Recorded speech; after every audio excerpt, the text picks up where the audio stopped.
Hello बच्चों, कैसे हैं आप। आज हम कक्षा 6 विषय विज्ञान साइंस चैप्टर 9 जिसका नाम है विद्युत तथा परिपथ इलेक्ट्रिसिटी एंड सर्किट्स। तो इस पाठ के हम सभी प्रश्न उत्तरों को देखने वाले हैं। तो आइए चलिए प्रश्न उत्तर देखते हैं।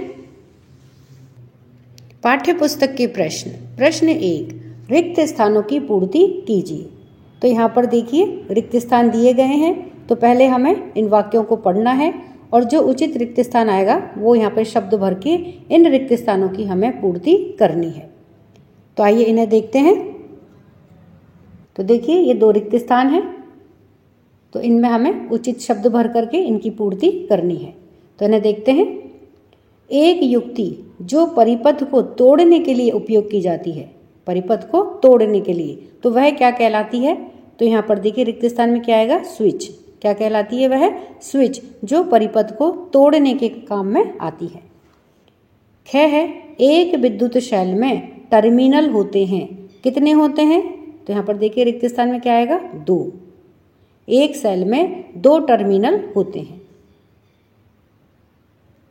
प्रश्न 2, निम्नलिखित कथनों पर सही या गलत का चिन्ह लगाइए। तो यहाँ पर देखिए कुछ कथन दे रखे हैं, पहले हमें उन्हें पढ़ना है, उसके बाद में हमें यह पता लगाना है कि यह कथन सही है या गलत है। अगर सही है तो उसके सामने हमें सही लिखना है, और अगर गलत है तो उसके सामने हमें गलत लिखना है। तो आइए इन्हें देखते हैं। क्या है, विद्युत धारा धातुओं से होकर प्रवाहित हो सकती है। तो अब यह कथन सही है, तो इसलिए इसके आगे हम क्या लिखेंगे, सही, अर्थात विद्युत धारा धातुओं में होकर के प्रवाहित होती है। ख है, विद्युत परिपथ बनाने के लिए धातु के तारों के स्थान पर जूट की डोरी प्रयुक्त की जा सकती है। तो अब यह कथन गलत है, तो इसलिए इसके आगे क्या लिखेंगे हम, गलत। ग है, विद्युत धारा थर्माकोल की शीट से होकर के प्रवाहित हो सकती है। तो यह कथन गलत है, तो इसलिए इसके आगे हम क्या लिखेंगे, गलत। प्रश्न 3, व्याख्या कीजिए कि चित्र 9.13 में दर्शाई गई व्यवस्था में बल्ब क्यों नहीं दीप्तमान होता है, यानी कि बल्ब क्यों नहीं जल रहा है। उत्तर है कि उपरोक्त चित्र में दर्शाई गई व्यवस्था में बल्ब दीप्तमान नहीं होता है, क्योंकि बल्ब एवं विद्युत सेल के मध्य एक विद्युत रोधी उपकरण भी लगा हुआ है।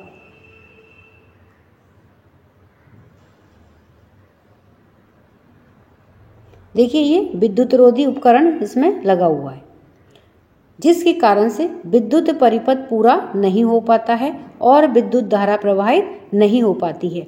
यानी कि जब तक ये सर्किट पूरा नहीं होगा तब तक विद्युत धारा प्रवाहित नहीं होगी। इनके बीच में यह विद्युत अवरोधी पदार्थ या उपकरण लगा हुआ है, जिसके कारण यह परिपथ पूरा नहीं है और इसीलिए विद्युत धारा इसमें प्रवाहित नहीं होगी, और इसीलिए यह बल्ब यहाँ नहीं जलेगा। प्रश्न 4, चित्र 9.14 में दर्शाए गए आरेख को पूरा कीजिए और बताइए कि बल्ब को दीप्तमान करने के लिए तारों के स्वतंत्र सिरों को किस प्रकार से जोड़ना चाहिए। उत्तर है कि बल्ब को दीप्तमान करने के लिए, यानी कि बल्ब को जलाने के लिए, हमें तारों के स्वतंत्र सिरों को बल्ब के टर्मिनलों, यानी कि धनात्मक सिरे एवं ऋणात्मक सिरे से जोड़ना चाहिए, तब जाकर के यह बल्ब जलेगा। प्रश्न 5, विद्युत स्विच को उपयोग करने का क्या प्रयोजन है। कुछ विद्युत साधित्रों यानी कि उपकरणों के नाम बताइए जिनमें स्विच उनके अंदर ही निर्मित होते हैं। उत्तर है कि विद्युत स्विच एक सरल युक्ति या उपकरण होता है जो विद्युत धारा के प्रवाह को रोकने के लिए या प्रारंभ करने के लिए, विद्युत परिपथ को तोड़ने के लिए या पूरा करने के लिए इस्तेमाल होता है।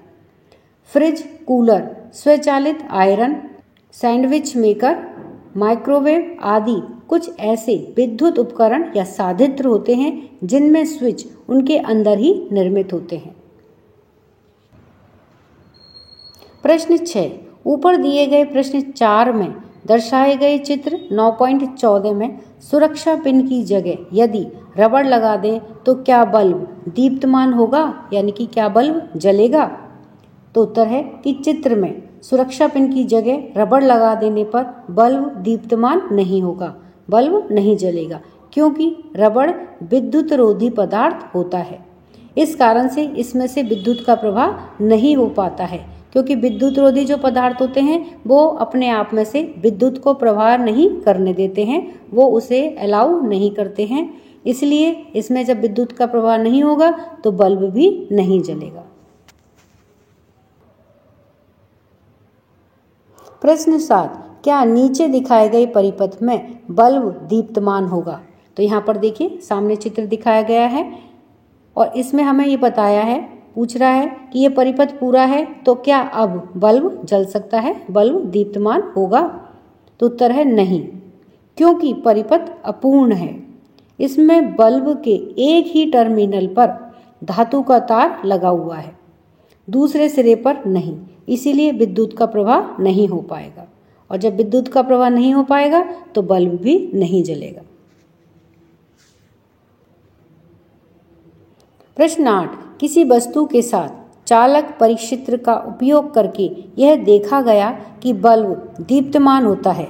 क्या इस वस्तु का पदार्थ विद्युत का चालक है या विद्युत का रोधक है? व्याख्या कीजिए।